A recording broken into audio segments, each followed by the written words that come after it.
If you own or manage a business, there is a good chance AI is already inside your company. Not because you approved it, not because you rolled out a formal AI strategy, not because leadership held a meeting and said, "This is our AI policy."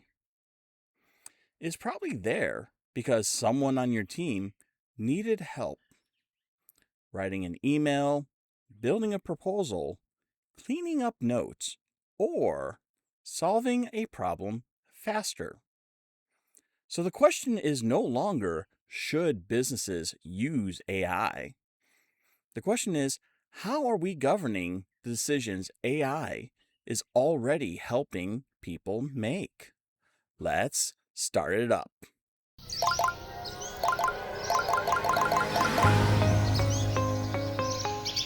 Hello and welcome to Stack and Startup Al Fresco, the show where we ask you to think outside the box as we talk about business growth, leadership, and the real strategies behind scaling companies. Today, we are starting a monthly AI series. The goal is not to chase hype.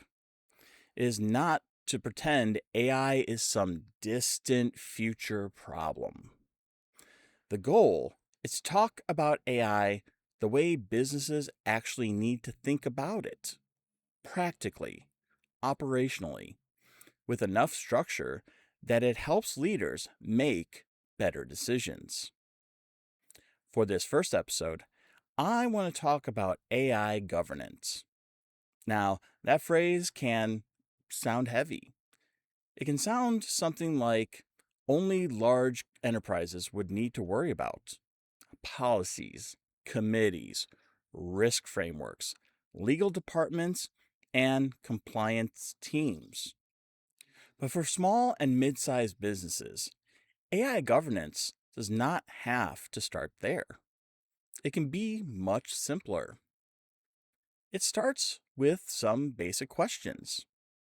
Do people inside the business understand what they can use AI for, what they should not use it for, and who is responsible for the final result? Because AI is not just another software tool. It can influence language. It can influence your analysis. It can influence recommendations, and it can influence your decisions, both positively and negatively. And when a tool starts shaping decisions, businesses need some level of governance around it. The first thing businesses need to understand is simple. AI adoption is not always top down. In a lot of companies, AI is not introduced through a formal rollout. It enters through individual employees. Someone uses ChatGPT to rewrite an email. Someone else uses Claude to organize meeting notes, while someone uses a co-pilot style tool inside their productivity suite. And then there's someone who uses media production tools to create graphics and captions or marketing assets, to which I am very guilty on that. And from their perspective, they're not necessarily making a major technology decision. They're just trying to get work done. And that's why this matters. AI often spreads because it is useful. It can reduce friction. And sometimes it does speed up writing. It also helps organize messy information and makes a blank page seem less intimidating. So if leadership ignores it completely, that does not mean AI is not being used. It may just mean AI is being used without visibility. And that's where risk begins. Because informal usage can create real questions, like what information is being pasted into these tools? Are your employees checking the output? Are AI generated claims being sent to your customers? Are proposals, policies, or reports being shaped by tools nobody has reviewed? And are people using AI to make decisions they do not fully understand? Those are not future problems. Those are present day operational questions. So then, what do companies do about it? Well, one reaction some businesses may have is to say, fine, we will just ban AI altogether. And in specific environments with strict compliance requirements, that may be an answer. But for many businesses, a simple blanket ban is not realistic because the tools are already too accessible. They are built into browsers, they're built into productivity platforms, and they are built into writing tools. And when a tool is useful enough, people will usually find a way to use it. So if a business says no AI without explaining why, without offering alternatives, and without creating a realistic policy, usage may not stop. It just may move into the shadows. And that's usually worse because now leadership has less visibility. IT has less visibility. Managers have less visibility. And employees may not know what is safe, acceptable, and risky. A better approach for most businesses is not to panic. It is not hype. It is not pretending AI does not exist. It is creating clear boundaries. What is allowed or not? What requires review? What information shall never be entered? And who owns the final output? That is the beginning of practical AI governance. One reason traditional acceptable use policies are not enough is because AI is different from normal software. Most software tools are fairly direct. A spreadsheet stores and calculates numbers. A CRM tracks customers. An email platform sends messages. A project management system organizes your tasks. Now, this is just a general 1,000-mile overview of these tools, as many of them have other integrations. But even in there are limitations. Those tools can still be misused, but they usually do not generate reasoning like output on their own. AI changes that dynamic. AI can produce language that sounds polished.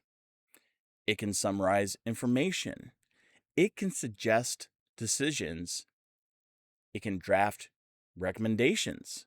And it can analyze patterns.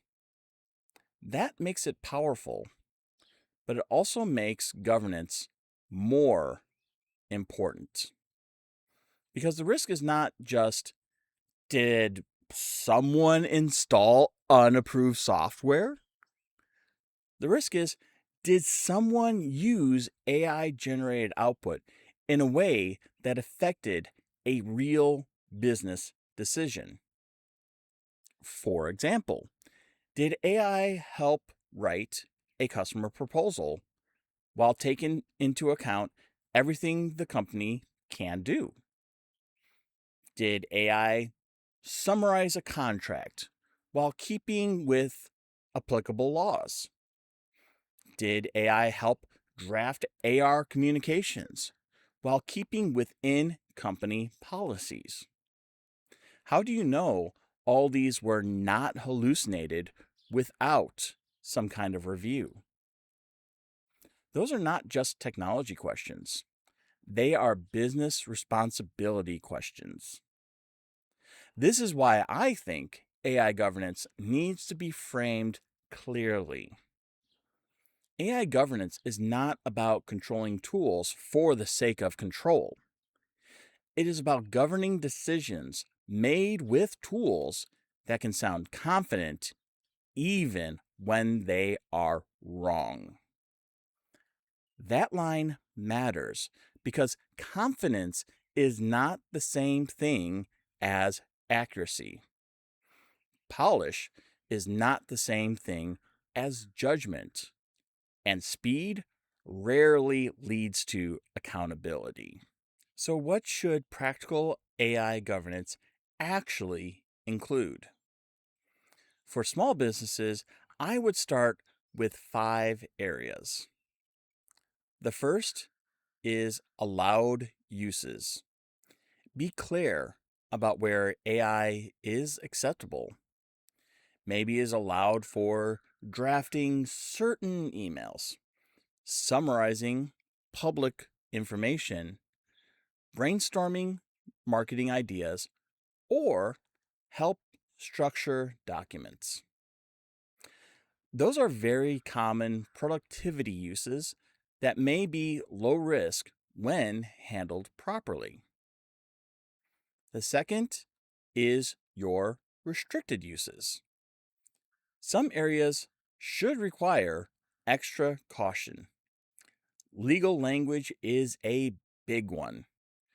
Financial decisions, your HR decisions, definitely, and compliance related work.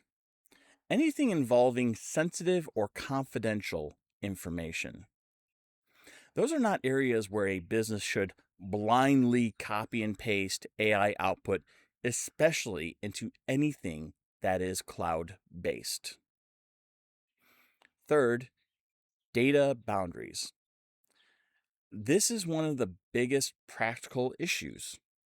Employees need to know what information cannot be entered into AI tools, such as customer information, passwords, financial records, internal strategy, employee information, or confidential documents. Basically, anywhere where you cannot risk customer PII or personally identified information to leak. A lot of AI risk starts with someone pasting the wrong information into the wrong place. The fourth area is verification. AI assisted work still needs human review. Facts need to be checked. Numbers need to be checked. Sources need to be checked. And your assumptions need to be checked, especially if the output leaves the business. Go to a client, support a decision, or it affects the operations. The fifth area is ownership. And anyone watching my channel long enough or knows me personally knows this is a huge topic for me. Who owns the final output? The answer cannot be AI said it. If an employee uses AI to draft something, that employee still owns the final work. If a manager uses AI to support a decision, that manager still owns the decision. If a company sends an AI assisted language to a customer. The company still owns the promise. AI can assist. It cannot be accountable on behalf of the business. Now, next, we need to understand that AI policy does not have to be complicated. A lot of small businesses hear AI policy and assume it needs to be complicated. It doesn't, at least not at the beginning. A simple baseline policy is much better than no policy at all. That policy can say, here are some acceptable uses. Here are some prohibited uses. Here is what information cannot be entered. Here is where human review is absolutely required. And here is who is responsible for the final decisions. That is not bureaucracy. That is operational clarity. Because without clarity, employees are left guessing. Some will avoid useful tools because they are afraid of making mistakes, while others will use AI aggressively without understanding the risks. Neither extreme is ideal.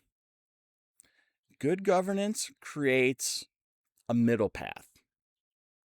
Use the tools, get the productivity benefit, but protect the business, protect customer information, preserve human judgment, and make accountability crystal clear. That is the practical goal. And one more thing, a policy alone is not enough. Because businesses are full of policies nobody remembers. AI governance needs training. Not necessarily endless, certainly not complicated, but practical training. People need examples. Show employees what a safe use looks like. Then show them what a risky use looks like. Explain why customer data matters. Explain why AI output needs a review. And explain when to ask a manager before using it. This matters because most employees are not trying to create risk. They're trying to be productive. And if a business gives them no guidance, they will create their own rules. And sometimes those rules will be reasonable. Sometimes they will not. So the business needs to set expectations early. Again, this does not need to be dramatic. It just needs to be intentional. And that is the recurring theme for this particular series. The question is not whether or not AI belongs in business. The question is how intentionally we use it. Where my wife works, she was struggling with some documents she needed to produce. I had built up a gaming PC to run LLM models, which I was just messing around with. When she brought to me her concerns, I offered her use of my system to better help her production.